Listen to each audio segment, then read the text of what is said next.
Hello students. आज हम microbiology की एक बहुत ही इम्पॉर्टेंट टेक्निक के बारे में बात करेंगे। FISH फिश यानी फ्लोरेसेंस इन सीटू हाइब्रिडाइजेशन। ये टेक्निक क्या है और किस काम में इसको लाई जाती है, तो आप देखिए क्या है फिश। फिश यानी कि फ्लोरोसेंस इन सीटू हाइब्रिडाइजेशन। अभी हमने प्रीवियस क्लास में पढ़ा था, हम माइक्रोस्कोपी यानी डिफरेंट डिफरेंट टाइप के माइक्रोस्कोप के द्वारा साइटोजेनेटिक्स यानी कि आप देख रहे हैं कि बहुत सारी एबनॉर्मेलिटीज़ क्रोमोसोम्स में डिटेक्ट करने के लिए, बहुत सारे मार्कर के रूप में काम में लेने के लिए हम काम में लेते हैं। बट वो टेक्निक में जो कमियां रह जाती हैं, उनसे जो चीज़ें फाइंड आउट नहीं हो पाती है, उन्हें फाइंड आउट करने के लिए हम काम में लेते हैं फ़िश को। फ़िश क्या है? Is a kind of microbiology और साइटोजेनेटिक टेक्निक। जनरली हम माइक्रो ऑर्गेनिजम्स के जीनोम या साइटोजेनेटिक टेक्निक के लिए इसे यूज़ करेंगे। और इसमें क्या क्या चीज़ें काम में आएंगी, इस टेक्निक को अगर आपको यूज़ करना है तो आपको सबसे पहले जो रिक्वायरमेंट होगी वो होगी फ्लोरोसेंस प्रॉब्स की। तो आपको मालूम होना चाहिए प्रॉब्स क्या होते हैं। प्रॉब्स क्या होते हैं कि नॉन सीक्वेंसेस होते हैं जो डीएनए या आरएनए के हो सकते हैं, यानी जिनका जेनेटिक मेकअप, जिनके न्यूक्लियोटाइड हमें पहले से ही पता होता है। वो कुछ भी हो सकते हैं, AUGC, जो हमें मालूम है। ठीक है, वो डीएनए आरएनए कोई से भी हो सकते हैं। लेकिन यहाँ एक बात ध्यान देनी है आपको, इनको फ्लोरोसेंस जो रेडियो एक्टिव से लेबलिंग करनी पड़ती है, फ्लोरोसेंस। ठीक है, तो पहली रिक्वायरमेंट है फ्लोरोसेंस प्रोब्स की। दूसरी रिक्वायरमेंट क्या होगी? Fluorescence microscope. जो हमने माइक्रोस्कोपी आपको पढ़ा रखी है उसमें एक फ्लोरोसेंट माइक्रोस्कोप है, तो उस फ्लोरोसेंट माइक्रोस्कोप की ज़रूरत पड़ेगी। और जिस सैंपल से हमें जीन आइडेंटिफाई करना है उस सैंपल की ज़रूरत होगी। तो कुल मिला के 3 रिक्वायरमेंट होती है फ़िश की। तो मैंने लिखा है there are 3 main components of FISH. जो आप देख ही रहे हैं कौन कौन से कंपोनेंट्स हैं, ये 3। अब बात करें इस टेक्निक को किसने डेवलप किया था। इन 1969 में। यहाँ आपको एक बात सबसे ज़्यादा ज़रूरी है जो मालूम होनी चाहिए, इन सीटू हाइब्रिडाइजेशन का क्या मतलब है। इन सीटू हाइब्रिडाइजेशन का मतलब क्या होता है कि ये डीएनए है, तो इस डीएनए के अपनी ओरिजिनल पोजीशन पे ही, यानी ये डीएनए यहाँ से खुलेगा और यहीं पर ही ये जो लेबल्ड मार्कर हम यूज़ कर रहे हैं वो कॉम्प्लीमेंट्री सीक्वेंस बना करके इस लोकेशन को फाइंड आउट करेंगे। इन सीटू का मतलब होता है जहाँ पर डीएनए है उसी जगह पर उस पर्टिकुलर जीन की पोजीशन को डिटेक्ट करना, जो अभी आप देखेंगे नीचे जब मैं प्रोसीजर बताऊंगा। तो किसने इस टेक्निक को डेवलप किया? इन सीटू तो आपको समझ में आता है कि वहीं पर ही जहाँ डीएनए की ओरिजिनल पोजीशन है या पर्टिकुलर सेल में एक पर्टिकुलर जीन को फाइंड आउट करना है तो आप इस टेक्निक को यूज़ करेंगे, उसे ही हम कहते हैं in situ hybridisation. In situ hybridisation technique को सबसे पहले डेवलप किया था J.G. गॉल ने, मैनी लाउ पार्डो ने, जॉन ने मिलकर के। कब किया था? 1969 में। लेकिन इसी का ही रिफाइंड फॉर्म है फिश। फ्लोरोसेंट से हम इसको लेबल करेंगे प्रॉब को, और ये 1991 में डेवलप की थी। किसने की थी? लिट्च ने। लिट्च के द्वारा सबसे पहले फ़िश को प्लांट साइटोजेनेटिक्स में यूज़ किया गया था। अब आप देखेंगे कि इस फ़िश के प्रिंसिपल्स क्या हैं, लेकिन मैं प्रिंसिपल्स को पढ़ाने से पहले एक बार आपको फ़िश का एक बार दिखा देता हूँ। ये देखिएगा, यहाँ होता क्या है कि यहाँ पर हम जो क्रोमोज़ोम होते हैं उनमें डीएनए होता है और उनमें एक पर्टिकुलर जीन, यानी इसको मुझे फाइंड आउट करना है। तो मैं आपको मालूम होना चाहिए जो प्रॉब होते हैं वो नॉन सीक्वेंसेस होते हैं। हमें पता है कि ये वाला जीन फाइंड आउट करना है, इसका सीक्वेंस ये है, तो उसका हम प्रॉब बनाएंगे पहले, और उस प्रॉब से यहाँ पर हम इसको हाइब्रिडाइजेशन कराएंगे और वो फिर आप देखेंगे फाइंड आउट हो जाएगा। यानी कि जब हम माइक्रोस्कोप से देखेंगे तो एक पर्टिकुलर क्रोमोसोम का वो वाला जॉन जो फाइंड आउट करना है आपको क्लियरली यहाँ पर दिखाई देगा।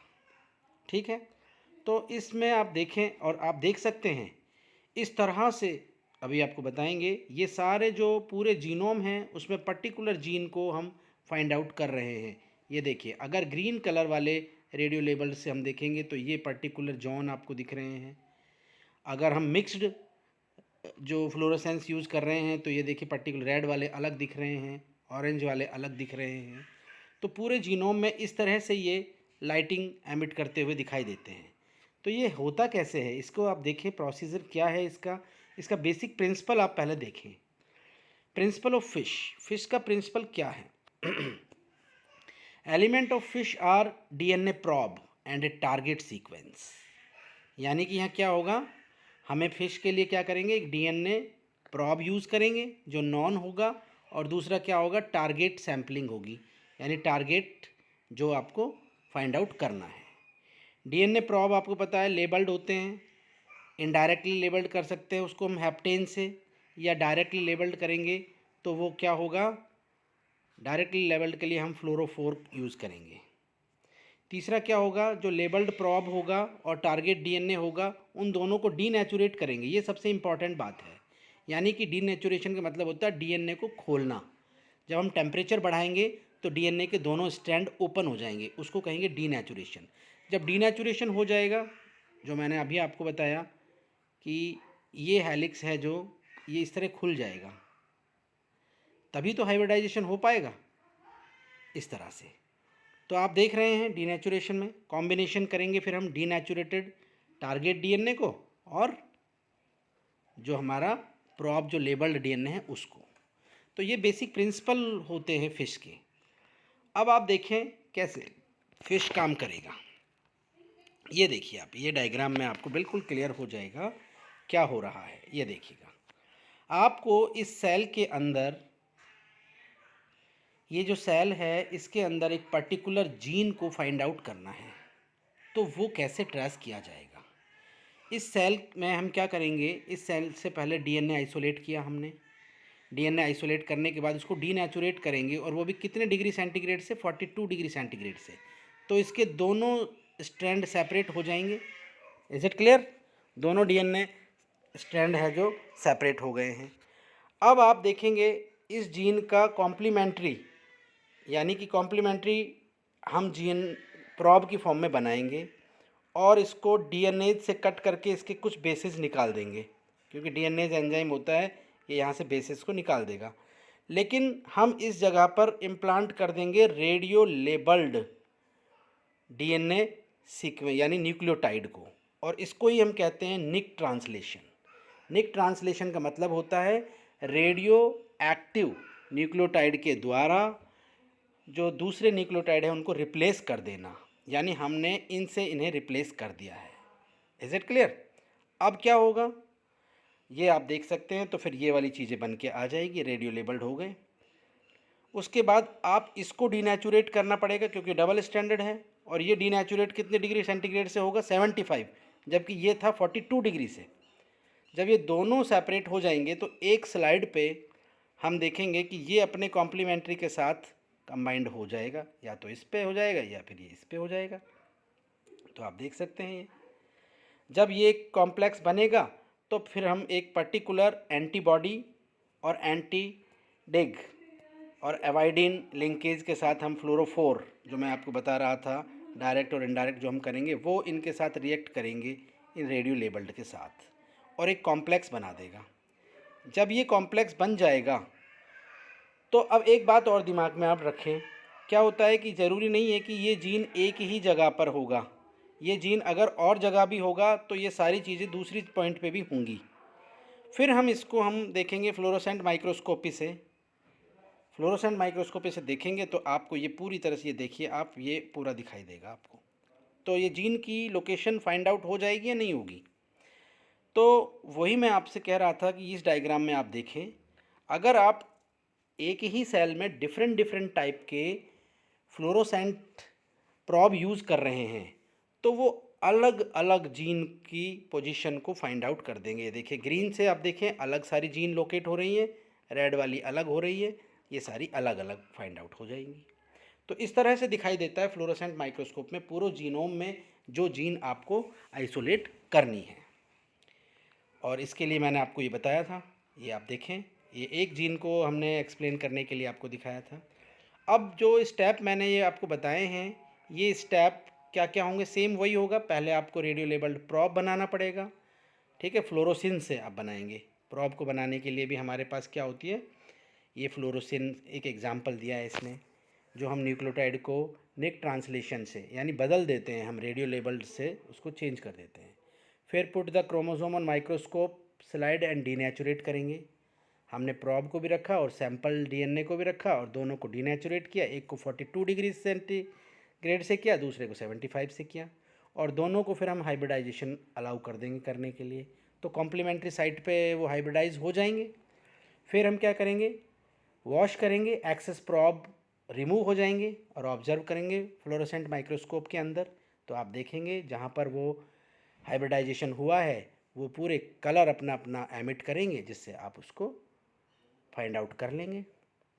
और ये एक एग्जांपल अगर मैं बात करूं कैसे क्या किया हमने, कैंसर पेशेंट्स में साइटोजेनेटिक डेटा del20Q, del12P और del11Q, ये सारे जो रिस्पॉन्सिबल होते हैं कैंसर के लिए, वो सारे फाइंड आउट किए गए थे इस टेक्निक के द्वारा। अब मैं बात करूं कि ये टेक्निक जनरली किस चीज़ में हम यूज़ कर रहे हैं, तो इनकी क्या क्या एप्लीकेशंस होती हैं। जनरली फिश यूज़ किया जाता है detection of numerical and structural chromosome abnormality, specially deletion, duplication, translocation और प्लोइडी, यानी कि एक कोई क्रोमोसोम ज़्यादा आ गया, कम हो गया, तो ये सब डिटेक्ट करते हैं। और प्लांट में तो स्पेशली हम पॉलीप्लॉइड्स को और एन्यूप्लॉइड्स को फाइंड आउट करने में यूज़ करते हैं इस टेक्निक को।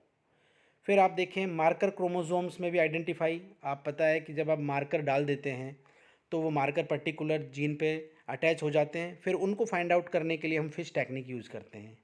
Monitoring to effect of therapy, अगर कोई थेरेपी हम कर रहे हैं बायोटेक्नोलॉजिकली यानी जीन थेरेपी हम कर रहे हैं, तो उसकी मॉनिटरिंग करने में भी हम यूज़ कर रहे हैं इसको। डिटेक्शन ऑफ अर्ली रिलैप्स और मिनिमल रेजिडुअल डिजीज़ेस, यानी जो अगर डिजीज़ेस के कोई शॉर्ट सिम्टम्स वगैरह रह जाते हैं तो उन्हें भी डिटेक्ट करने के लिए हम इस टेक्निक को यूज़ करते हैं। तो ये थी फिश टेक्निक। नेक्स्ट क्लास में हम बात करेंगे गिश की, genome in Situ hybridization technique. Thank you.